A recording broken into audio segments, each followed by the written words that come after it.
My name is Jason Grillo with Air Miners. I want to welcome you to our event today, which covers insetting for biochar. We're having our event today because insetting is becoming a little bit more talked about topic for discussion in our Air Miners community so that people can advance, in particular, biochar, but also potentially other methods of carbon removal worldwide to remove CO2 from the atmosphere. A lot of interest has gone into offsetting.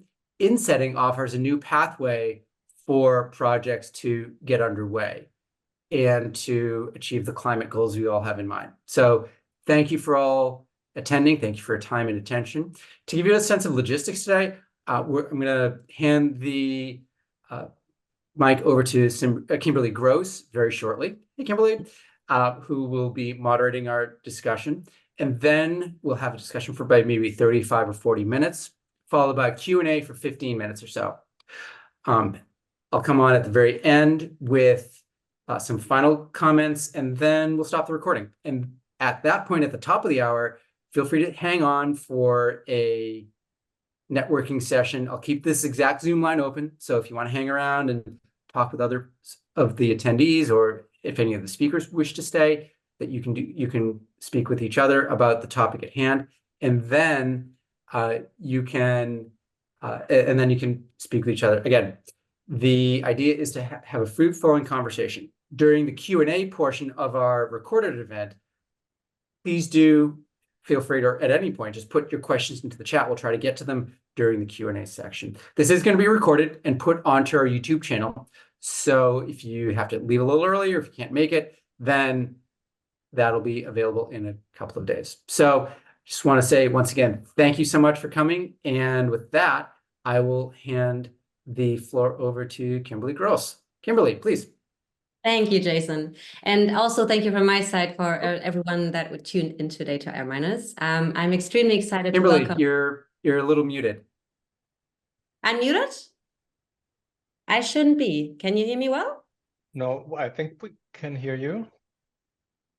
Okay, everyone else seems to say yes. Jason, then I guess it's maybe on your side. Go ahead. Sorry. Yeah? Okay. I hope you heard everything what I said, but I wanted to say, first things first, welcome Mario from Ecolocked, Miles from the US Biochar Initiative, and Tristan from Carbon Pilot. And yeah, I would say let's kick things off straight away and start with a short round of introductions about who you are and what you do. So Miles, please go first, and then Mario and Tristan go next. Yeah, great. Thank you for the introduction, Kimberly. Really honored to be part of this Air Miners event and around this topic. I'm the program director of the United States Biochar Initiative. We're a nonprofit focused on increasing production and use of biochar in North America. And I've been in the biochar space off and on for about 15 years now. So I'm really excited to see the industry finally really taking off. Super. Wonderful. Yeah, Kimberly, Jason, thanks for having us, and everyone. Thanks for giving us this opportunity. I'm Mario from Ecolocked, one of the 3 founders. What we do is we turn biochar into a range of functional building material additives that can be used in end products like concrete. So you could say we inset biochar in building materials with the purpose of providing scalable carbon sinks for biochar on the one hand, but then also give the concrete industry a way to take climate action by integrating carbon negative materials in their products. And here comes the insetting component, which is that they usually want to count the carbon removal against the footprint of their products instead of selling off the credits. So that's really our default case. And on the personal side, I'm calling in from Frankfurt in Germany right now. Been in the biochar industry for close to 3 years now, which is not that long, but in sustainability for about 10 years in various functions. Including in the biodiversity space, in corporate, in consulting, decarbonization. So yeah, looking forward to the discussion. Perfect. And Tristan? Yeah, thanks, Kimberly. Thanks, Jason, for hosting. I'm really honored to be here and talk about this topic. My name is Tristan. I'm one of the co-founders of Carbon Pilots. We are a digital measurement reporting and verification platform for the biochar industry. I actually got started on more the producer side and had to sell carbon credits to fund the business, ran into a bunch of, bureaucratic paperwork I had to go through and wanted to make that process easier for producers, for all biochar producers. And then kind of realized that, the only market for biochar carbon credits was offsets. And I thought, wanted to unlock the rest of the economy that was not yet purchasing offsets. And here we are talking about insetting today. So excited to dig into it. Thanks. Great. Thank you, guys. So let's set the scene here for our big topic today, insetting opportunities with biochar. And Miles, maybe you can go and kick things off, and please help us understand what biochar insetting actually means and what possibilities we actually already have today, and maybe share a bit about your perspective on which key role it is playing for companies and their path in reaching net zero. Yeah, absolutely. So insetting on a high level is really just the ability to put biochar into your supply chain to reduce your value chain emissions as a company, right? So a lot of companies have publicly announced climate goals. A lot of those are through SBTi. And so in that approach, primarily what companies are going to be doing is figuring out ways to reduce the emissions associated with the products they sell and the services they provide. Now, biochar, as most of us are familiar with, the carbon benefit of biochar is primarily related to the conversion of a waste biomass into a long-lived form of carbon that lasts for 1,000 years or more, right? And that's what a carbon dioxide removal credit is valuing today. And those are primarily purchased by companies looking to offset their emissions. And by offsetting, I mean they're buying these credits to reduce their emissions, but it's outside of their value chain. So right now, those offsets are primarily being bought by relatively high profit margin companies, primarily tech companies that have very little exposure in terms of products that they sell that they could incorporate biochar. So they're primarily buying a CDR credit for biochar as an offset. That's great. Obviously, that's a big part of why the industry is thriving today, but there's a lot of value being left on the table. So on the ups, there's a lot more benefit the biochar is providing than is captured in that CDR credit. So I kind of break these into three spaces: upstream, midstream or production, and then downstream. And on the upstream side, primarily there's the ability to do things like reduce methane emissions from feedstock piles, primarily wet feedstock. So you can think about like a manure pile. If you convert that into biochar, you can reduce methane emissions, thereby creating an avoidance, an avoided emission. On the production side, electricity production and energy production right now are not currently captured in CDR credits. So there's a benefit there that's not typically captured in that credit. And then on the downstream side, the use of biochar is pretty diverse and it has carbon benefits. The easiest example is sort of just straight material replacement.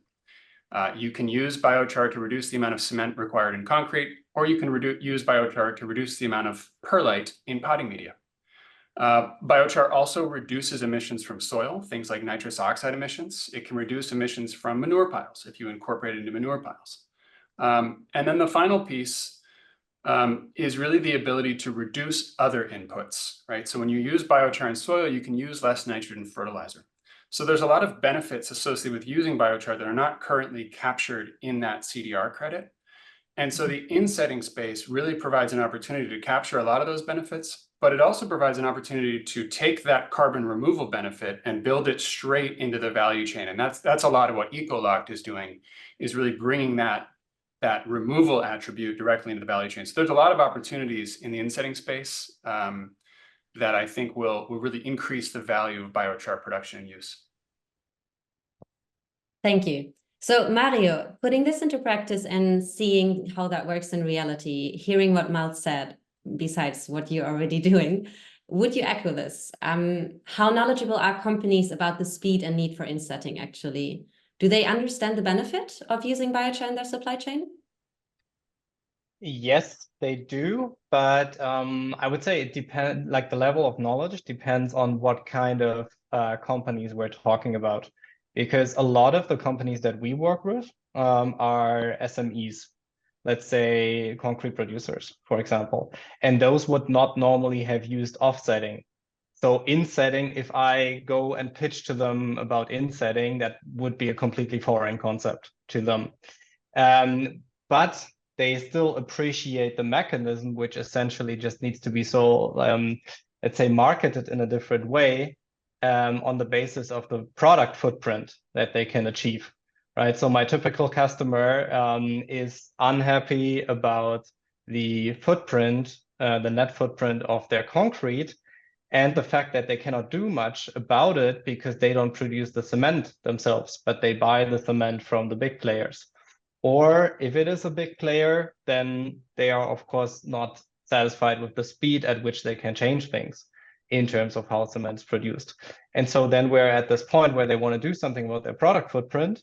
And that's essentially how we approach them, by telling them, hey, look, if you integrate biochar, you not only get a filler material, we can turn it into a functional material, and you contribute actively to carbon removal, which means, as Miles just explained, the carbon removal becomes part of your value chain.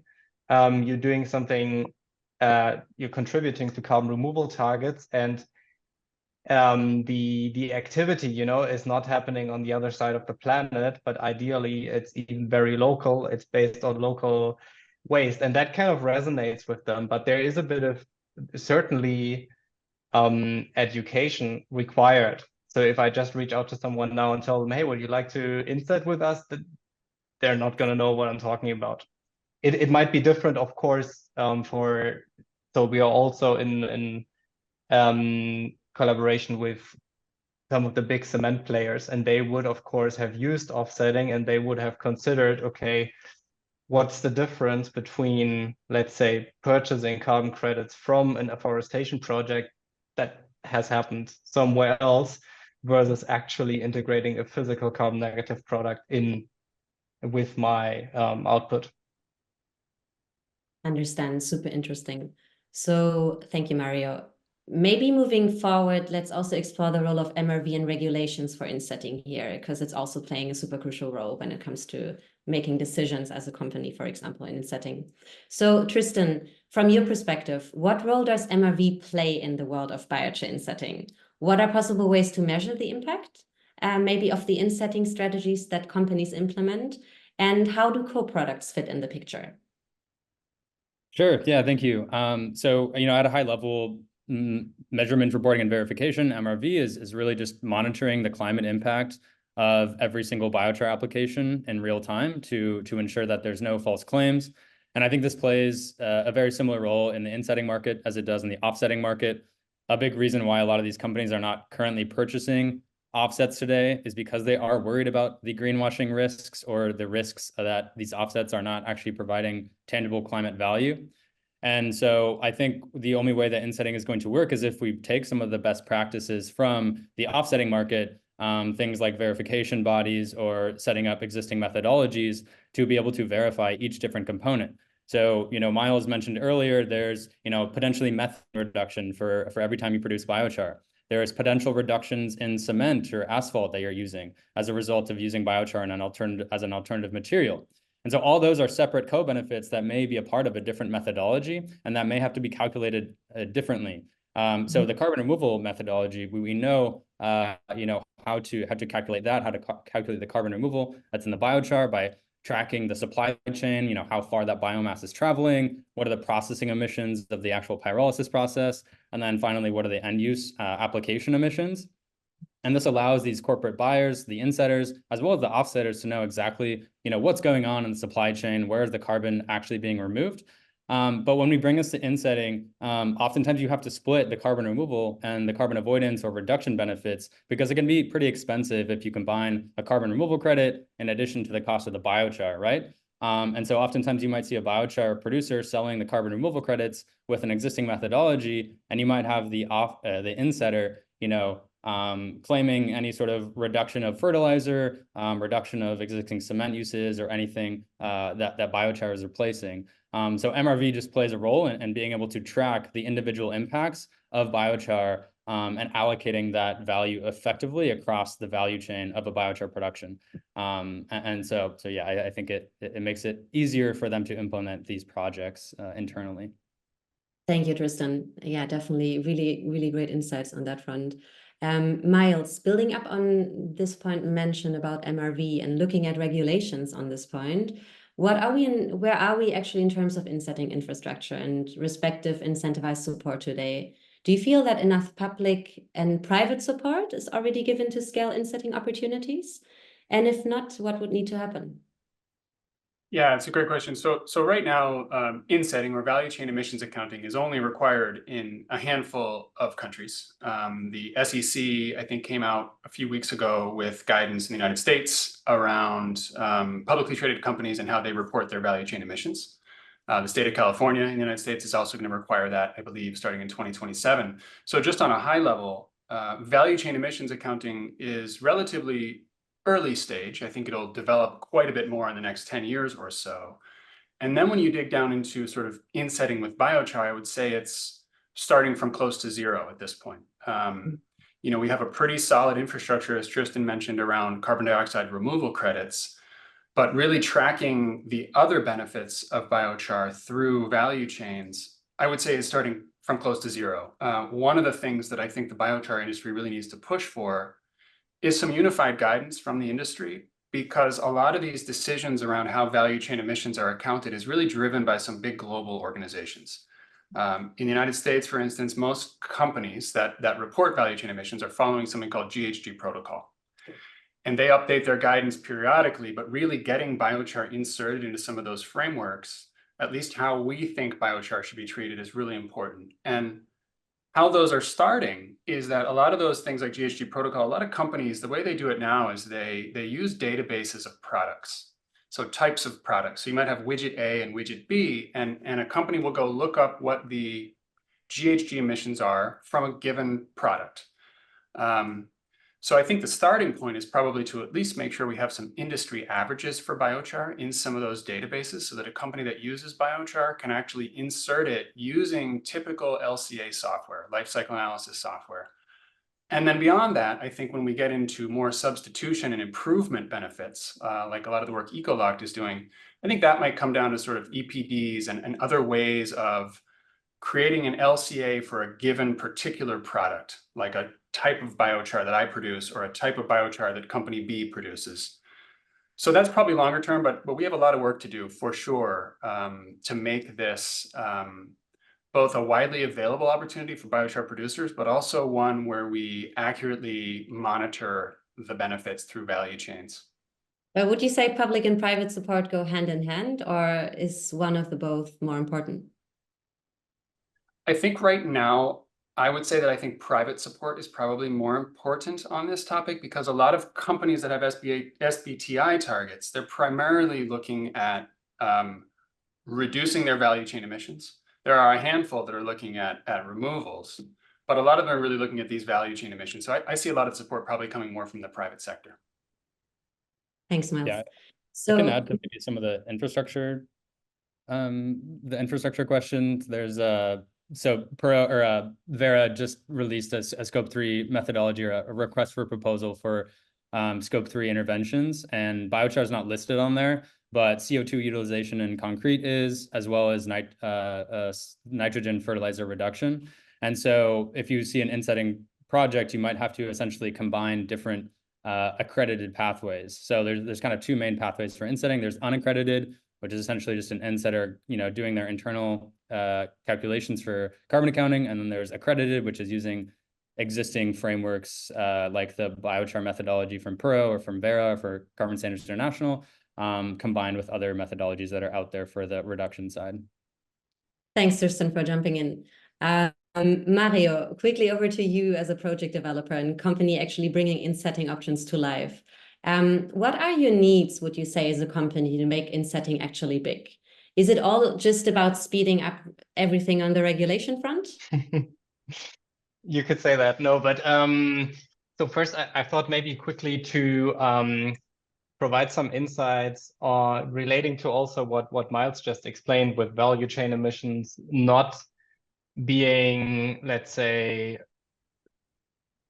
always tracked on a regular basis by all companies, and I would second that, but also to add the European perspective here, regulation is becoming a bit stricter with CSRD, the Corporate Sustainability Reporting Directive, And then also we have, in our case, but also for many companies, this is true, investors which fall under SFDR, which also need to track Scope 3 emissions. So this is becoming, on the, let's say, regulatory mandatory side, more and more of a driver.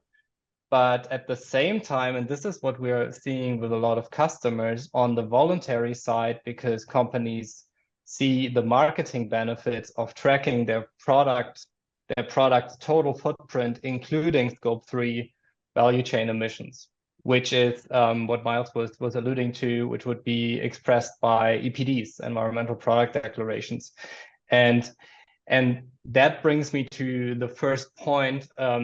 EPDs, according to European standards, and I don't know about international standards, but according to European standards, indeed currently come with a couple of challenges for insetting, because, and this is going very much into the details now, right? But there's standards which essentially say that an EPD cannot be carbon negative.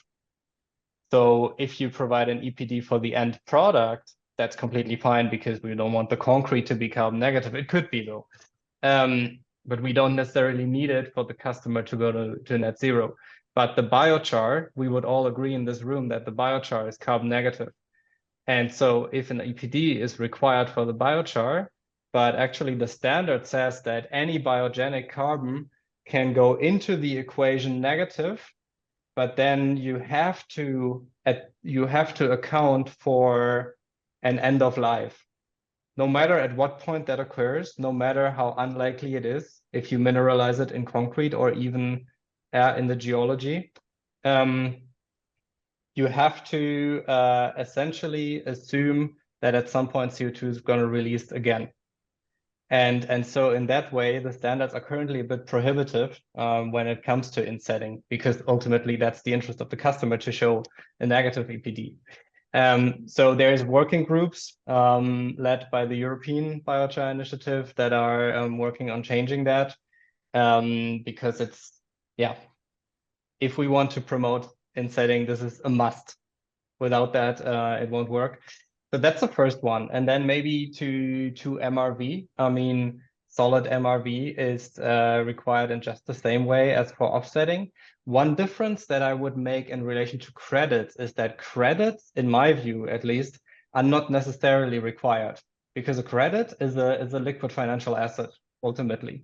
But what you need for insetting is just a certified proof for the amount of carbon removal that has happened, with all processing emissions and so on, as Tristan explained, considered. And then the fact that you have the right to also count that carbon removal to your product. This is what you need. Right now, everyone generates credits, and then with our customers, they do get retired immediately as soon as the proof for using the product is there. But technically, credits would not be required. But where I really see still a role for the VCM and insetting is in the broadest sense in MRV, because MRV is always a bit linked to the VCM, although, as I just said, I mean, it doesn't need to be. MRV is essentially just a service for providing this kind of credible removal, but also in providing reference values, because we all need a reference value. What's the carbon removal worth? And that comes from a liquid market, which the VCM is, and insetting doesn't have a liquid market. It's more the OTC equivalent in this space, you could say. Thank you, Mario. Again, very great insights from all of you, and I think a good basis for building up all of our Q&As afterwards. But before we actually head towards Q&A, I'd love to also hear your take on the current pricing of insetting solutions, especially as we're speaking about a more infant market and pretty scattered pricing offers in our CDR and generally in our climate project space. Therefore, maybe Miles, you can first of all let us know if there's already a market for insetting credits, because how does the carbon credit pricing development correlate with the general willingness to financially support biochar companies? And is there a danger or opportunity in having different pricings for insetting and offsetting credits? Yeah, that's a great question. And before I jump right into that, I just want to provide a high-level explanation of, I saw a question about double counting, and my response to this question will relate to that. So right now, a CDR credit counts the emissions associated with feedstock sourcing, primarily transportation, biochar production, so all the electricity or energy you use to produce biochar, and then transportation to the end user. So that CDR credit is typically decoupled from the physical product right now. So what that means is if you accurately account this, the physical biochar, when it arrives at an end user, that negative, that removal attribute's already been sold to a third party, likely a tech company, but the physical product can arrive at the end buyer as a zero carbon product. There's no double counting there. It's essentially you've just sold the negative attribute and you're left with a zero carbon product because you've accounted for all the emissions associated with producing that product and shipping it. So in terms of like how that affects pricing, right now, CDR credits for biochar are quite expensive, right? It's great for the biochar industry, right? We're getting prices in kind of the $100 to $200 per ton range for CDR credits for biochar. Now, most companies, when they look at their internal emissions, when they think about how can they reduce their internal emissions, companies that have internal prices on carbon, they're typically going to be quite a bit lower than $100 to $200 per ton. The companies that are buying those expensive credits are typically going to be those high profit margin companies or companies that have very few other solutions. The concrete industry is a great example of an industry that has very few other great solutions to reducing their total value chain emissions. But a counterexample might be like a big box store in the United States. So I've had conversations with these folks around biochar insetting, and their internal price on carbon is quite low. So when we presented some of this carbon math to a lot of these companies, and this was related to peat and perlite in bagged potting media. So we've showed them the math and we've said, hey, look, you could reduce your value chain emissions from this bag of perlite by buying biochar with the CDR credit. And they say, well, that's pretty expensive. Like, we don't really want that CDR credit. We'd actually prefer if a tech company keeps buying that CDR credit and we can buy a zero carbon biochar that we can use in place of a high carbon peat or perlite. So there definitely are going to be different price points. We're probably looking at like $20 a ton-ish for the avoidance benefits of biochar, but they're pretty substantial in volume. They can be larger in benefit than the production of biochar. So yeah, the price is going to be lower, but it's going to still be a significant benefit that is currently being left on the table. I think there is some risk around these different price points, but I think we need to do a good job of making sure we continue to distinguish the removal attributes of biochar from the avoidance benefits of biochar. And I think that in large part will lead the way in keeping that confusion to a minimum. And if I can jump in there quickly also to the notion of double counting. So in the example that Miles provided, where the company using and buying the biochar says, oh, we're actually not interested in the removal credit, we'll sell it off elsewhere. That's let's say the classical example then almost. It would be the same mechanism as an offsetting. But there's also the scenario which actually we usually or almost always encounter where the company says, no, I do want to actually count the removal effect against my value chain emissions. And that's where you indeed have to take care not to allow any room for double counting, because that's where the credit can definitely not be sold off to, let's say, Microsoft or Stripe or any big party. And at the same time, your concrete producer customer says, no, but I have a carbon neutral concrete now because I also counted it.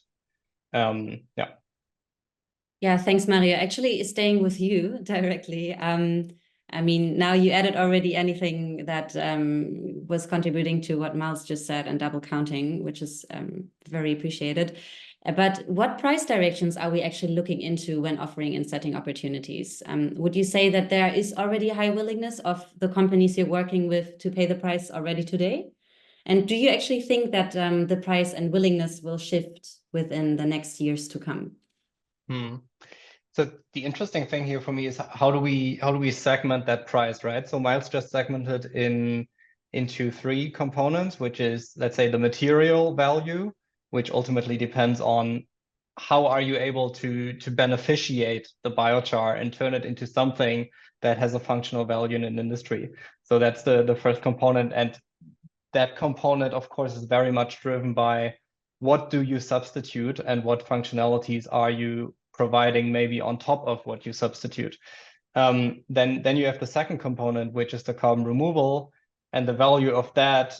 The more liquid the VCM becomes, the more, let's say, standardized these values will become, in my view. Right now, I mean, for biochar, we can still see credit values ranging from 100 euros to 500 euros per ton. Yeah, which gives us some flexibility there as well. But I think in the medium term, everyone expects somewhere between 100 and 200 euros, and there's many different opinions. And then the third component, which is that avoidance benefit, that's interesting whether, I think that whether that becomes a separate credit or whether that just becomes part of the material value depends on compliance markets. Because in Europe, for example, we have the emission trading scheme, which requires that if, I mean, there's still too many free allowances, so actually it does not require that, but let's pretend it's a perfect instrument, and it does require from midstream companies, from cement producers, that you pay for any emissions beyond a certain threshold that you cannot abate. Yeah, and of course they would pass on these extra costs for producing the cement to their customers, which are the concrete producers. So that means if we, by selling biochar or biochar-based products to that concrete customer, can save them cement, they need less cement, they are already saving on those compliance-based penalties. And so that's the avoidance benefit is already integrated there. And so, yeah, I mean, where do we see that going? I think that there again, you actually have an instrument, the ETS, which is a cap and trade instrument, which had pricing issues in the past, but I think now it's relatively stable, somewhere between 50 and 100 euros. And so I guess ultimately it's value-based pricing for all of the components. We have some kind of benchmark that provides orientation. So you think that the whole biochar world should head towards or hope for ETS integration as well? Well, the whole, I mean, ETS is just a European instrument and it comes with its own. Let's say the European biochar companies. I mean, I think it would be, so like taking off my Ecoloct hat and just putting on sort of a hat of someone who wants to see carbon removal develop further. I think it would be definitely a good thing for the market if removal becomes integrated with the VCM. It would probably need some kind of price floor to not disincentivize reduction. But yeah, and then probably differentiate between offsetting and insetting as well.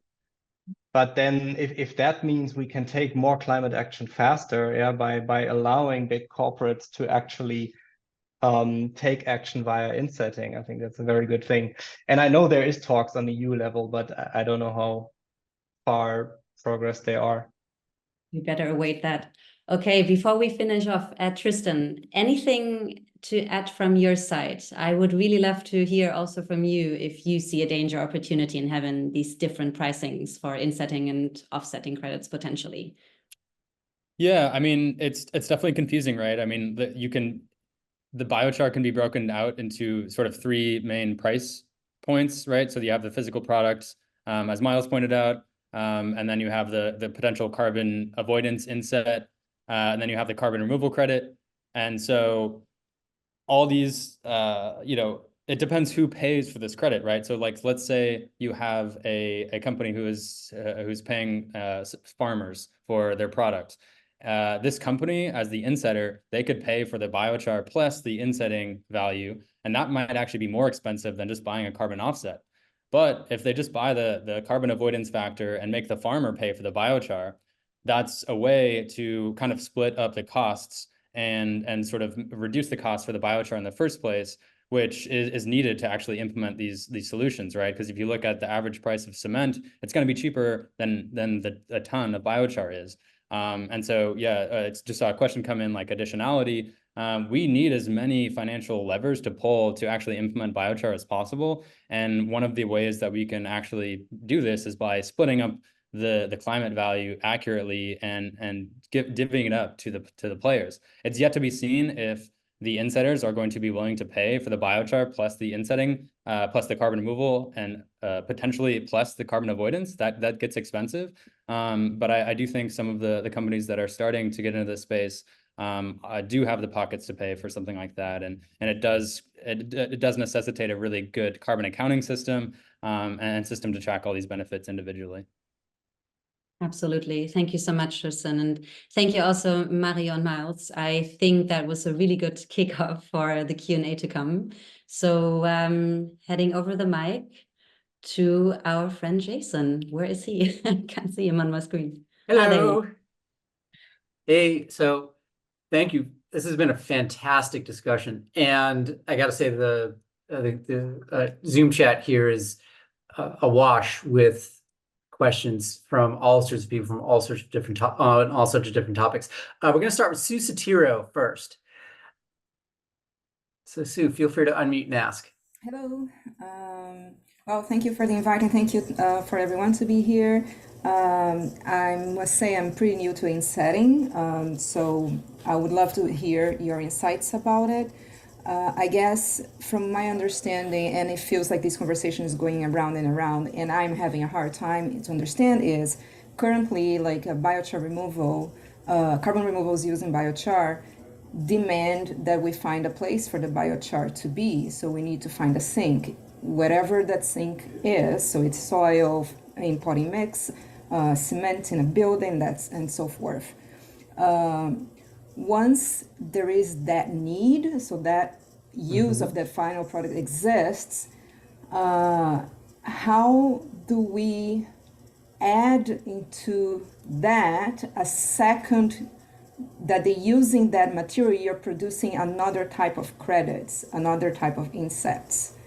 However, if you're not using that biochar as a product at the end, the removal does not even exist.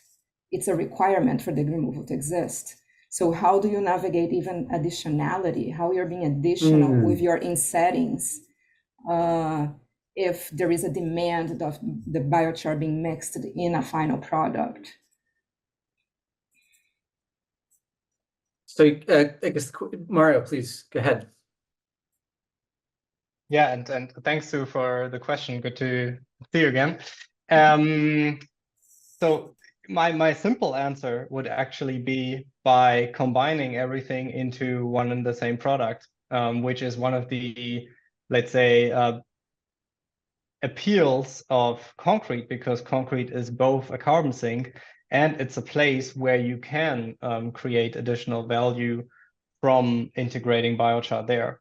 And it's the same in other building materials as well, but this is the one where it's, let's say, easiest to integrate, most scalable, most best use of additional characteristics, yeah, such as high porosity, pozzolanic effects, and so on, which you can also turn into value for the sector. So here in this case, basically, what needs to happen is that the more customers become, or the more companies from the sector we can make aware that this is a good way of taking climate action, while at the same time benefiting their own, let's say, business case, yeah, by being able to provide products with a lower footprint. The more integration is going to happen, and then the to let's say demonstrate the carbon sink, all you need is a proof that it's actually integrated in concrete, and that the counterfactual has also been considered, of course, to ensure the additionality. So which in concrete is fairly easy in the sense that concrete recycling usually is mechanical, and it does not involve heating up the concrete again to 700, 1000, 1000, whatever degrees Celsius. So the risk of reversal is fairly low there. And yeah, and so just to wrap up on that, in the same product, in the same end use, you have created the carbon sink, and you have unlocked that additional insetting value by providing a functional material that replaces another material, and avoids emissions. I want to add a little bit to that too, because I think Mario's example is really good for the situation where you're sort of keeping the physical biochar coupled with the CDR benefit, with the carbon dioxide removal benefit. And in concrete, that's what we're seeing a lot of. And my theory on that is that the concrete industry has very few good options for decarbonizing. So they're recognizing their marginal cost of abatement is relatively high. Other industries like agriculture have lots of options. Excuse me. They have a lot of options on the table. So what's happening right now, and it's true to Sue's point, that to get a CDR credit, you have to show an end use of the product. And so that requires additionality. You need to be able to prove that you weren't going to do it if somebody didn't pay you that CDR credit. Now, on the other side, on the material end use side, when you decouple that credit from the physical product, I think it's unlikely that we ever have a credit for that end use. I think what's more likely is that it just gets integrated into typical value chain emissions frameworks. And those aren't crediting frameworks. Those are just accounting frameworks. You count up your emissions associated with all the products you buy, and you report that list of all the emissions you created. So there's no additionality required in insetting. It's just not, you don't have to prove that you weren't going to do something if somebody didn't pay you. It just matters what you did, not whether or not you were going to do it or not without an additional external payment. And so in the case of insetting, what you end up with is a zero carbon biochar when you've sold that credit separately. And so then a company like a big box store, when they sell their bag of potting media, can just call that a zero value in their accounting framework for GHG emissions. So I think that's kind of the space where you separate the two out. Great. Thank you both.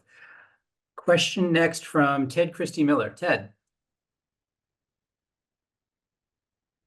Hey everyone, thanks very much. Really interesting discussion. So my question is, maybe this is for Kimmy, and I'm interested to get the rest of the panel as well. But when you're pitching to potential, I don't know, let's say a big agriculture business that they should be doing biochar as an inset, do you often come into conflict that actually it's more costly to do biochar insetting than, say, to buy some NBS removal credits that might be half or a quarter of the price of doing that inset? I'm just interested in whether that tension ever comes up.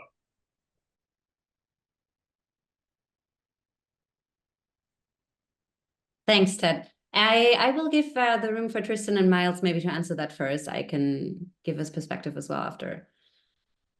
Yeah, I mean, I think price is always going to be a pain point when you're dealing with anything carbon removal, as opposed to a more like another nature-based solution.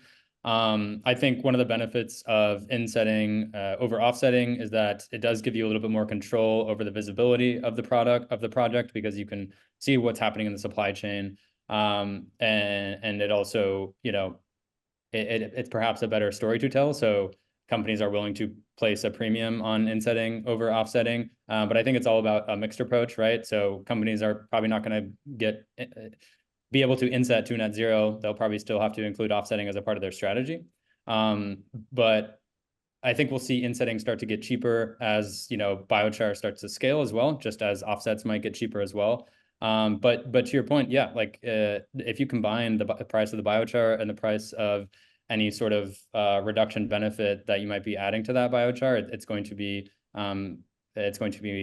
probably more expensive than another kind of carbon offset. Yeah, definitely. I'll just reiterate that example that I had with the big box store on potting media. They wanted the CDR credit to continue to be purchased by a tech company so that they could just use a zero carbon biochar in potting media. and then account for that in their value chain. And that comes much closer to their internal price on carbon, which for a big box store is quite low right now because they have a lot of opportunities for reducing carbon emissions in their supply chain.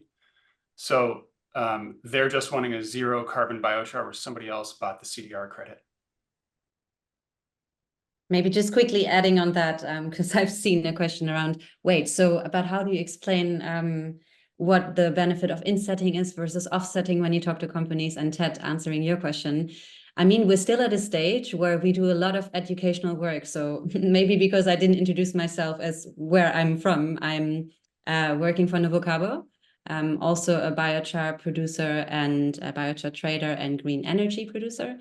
And especially when we look into insettings, when it comes to industrial applications, we are already operating in an infant market, but this level of infancy when it comes to industrial applications and insetting is still to a very high degree. And I think Mario will echo this, as you've been mentioning this as well, because it takes already such a long time to educate potential clients on what insetting is, that the whole MRV behind it is still something that needs to be developed. Because we already are dealing with MRV when it comes to application of biochar, obviously, but for the whole insetting infrastructure, that is definitely something that needs to be evolved within the next years to come. Back to Jason. Thank you. So thanks, Ted, for your question. And thank you all for your response, your very insightful responses. Next, we're going to go to Mike Green. Mike. Hey, Jason, and everybody else, thanks so much for the time and for sharing your thoughts on this. Mike Green, Native, formerly Native Energy, we've been around for about 24 years now in the space, and of course had many insetting conversations with our clients. What we find, and we have several ongoing, fairly large-scale insetting projects where we're working in ag and food-related supply sheds. But we find that with those projects, we absolutely lose the efficiency, scalability, and price for what would be another project happening, doing almost the same intervention, but not having to meet the confines of location or other demands that insetting would require. And so I'm just kind of curious to the panelists' perspective on this and and I know we've circled around this question of price quite a bit in the last 15 minutes, but I'm just kind of curious to how do we manage some of these challenges when, the same project for us outside of an inset to that company's supply shed is more efficient, lower cost, and has a higher scalability.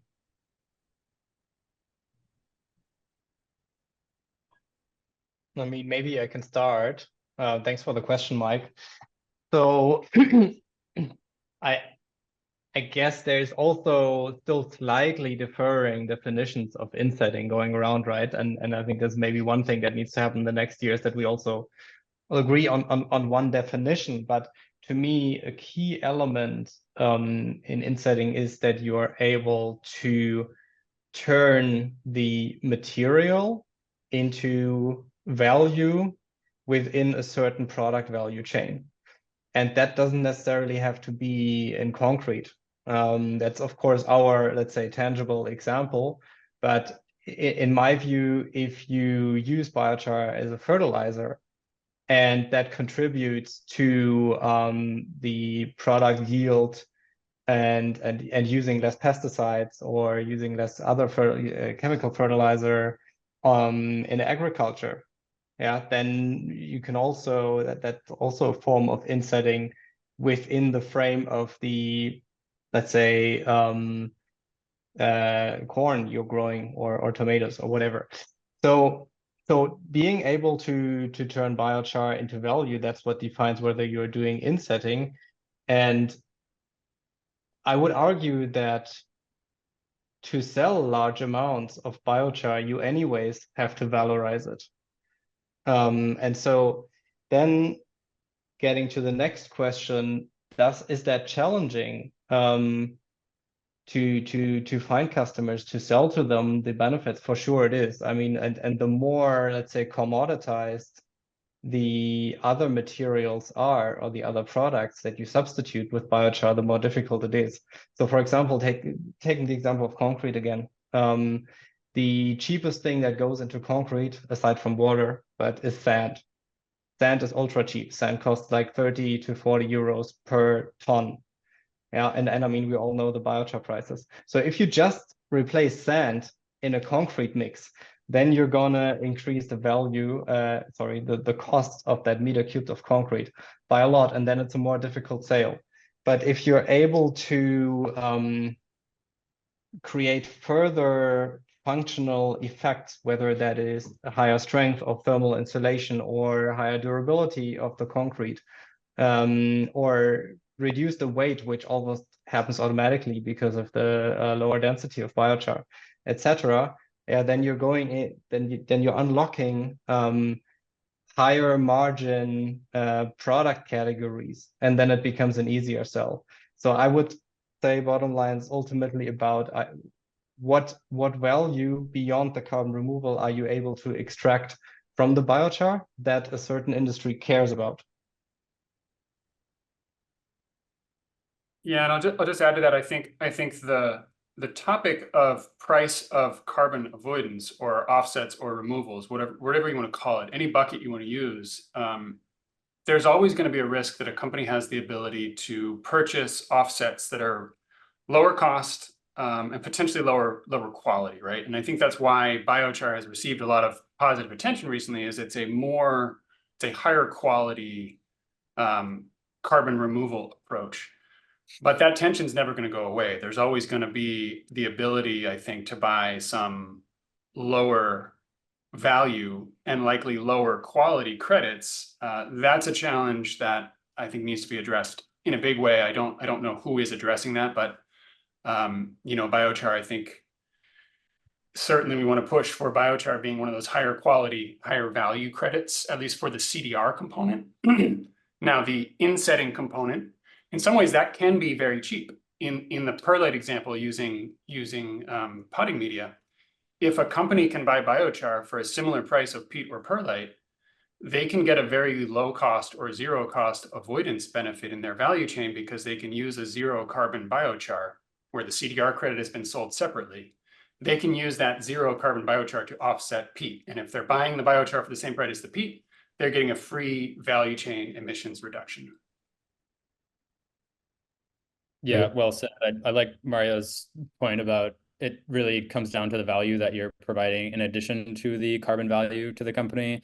And if you can, provide them an ROI on that. So Miles, in your example, there's peat and perlite. There's also carbon black, which is much more expensive than a biochar today. So it really depends on the industry you're in and how expensive that potential offset might be compared to actually doing the inset versus what you're already doing today, and the amount of green premium that you can place on the product now that you're using less carbon intensive materials.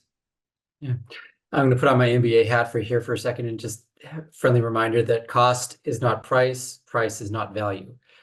That the cost of production is, because it's a business, would be lower than the price charged, and the price that the customer pays is lower than the ultimate value that they get from that. So that's one of the principles that we want to keep in mind as we think about insetting, as the value delivered to a customer would be more than what the price would be. Last question is going to go to Lorenz. Real quick, Lorenz, feel free. We have a little bit less than 5 minutes, and then we're going to come in with some last minute comments. Awesome. No, thanks for all the points. I'm Lawrence. We work on incentive projects with biochar in the coffee value chain. And so we've made some experiences there. I wanted to throw in one quick comment before my question, which is we also investigate these models with separating the removal buyer and the insetting buyer. But I feel like if the tech company still needs to give the finance, how scalable is it if it's still the 5 same removal buyers? So we really hope we can unlock insetting buyers also as this new pool. And one thing we found is if you combine the removals and the avoidance as emission reductions, because for them it's basically the same scope 3 emission reductions, then you can, in our case, it comes down to 70 instead of 150 for the removal credit, it comes down to maybe 75 per emission reductions, because you per ton of biochar, you generate 4 units instead of 2 only removals. Just that as a little insight. But what we've also seen is in our cases, in these agricultural value chains, they often compare biochar to other substitutes, and they are used to scaling up agroforestry systems that where the price points per ton of emission reduction are maybe between 10 and, if we go very high, 50 US dollars per ton of emission reduction. So clearly the biggest difference would be the permanence, right, of the effect.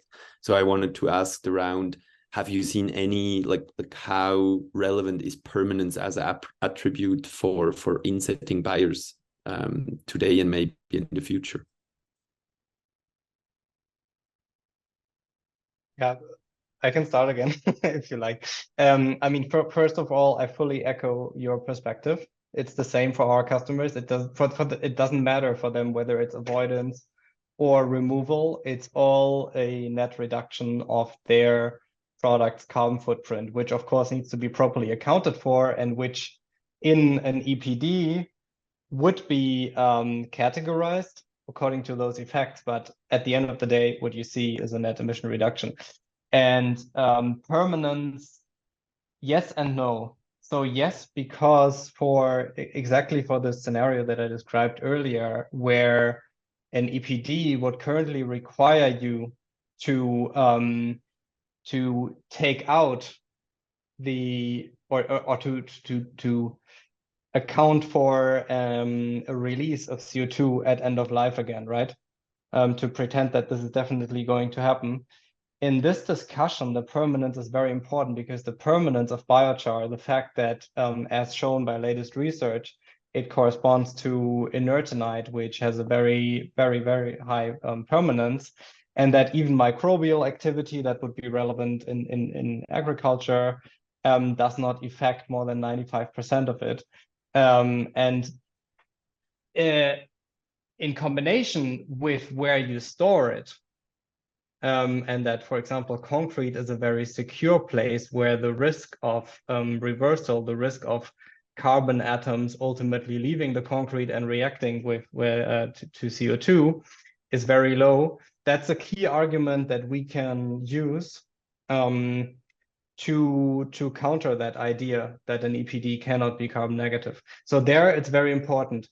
But in this notion of permanence that a lot of us here like to talk about when it comes to carbon credits, and that is more relevant for offsetting, that not so much.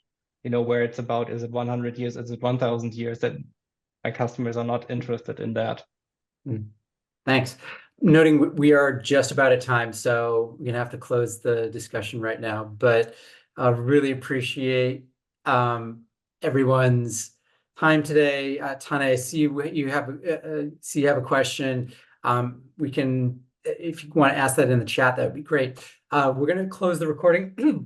And right here, I want to say thank you. I have added a link to the post-event survey and to the panelists and speakers and Kimberly's work email addresses, so that if you have a question for them, you can ask. I'm going to once again close the recording shortly. We're going to enter into our networking phase, so feel free to stick around for that, but understanding that everyone's busy, so don't feel obligated.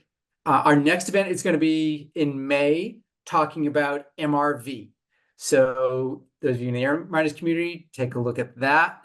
Keep your eyes and ears open in there, so that we can learn more about the type of topic that we're going to that Air Miners is going to have for that event. So thank you everyone once more, and look forward to seeing you next. And thank you to our panelists and Kimberly for doing an outstanding job of moderating. Look forward to seeing you again soon.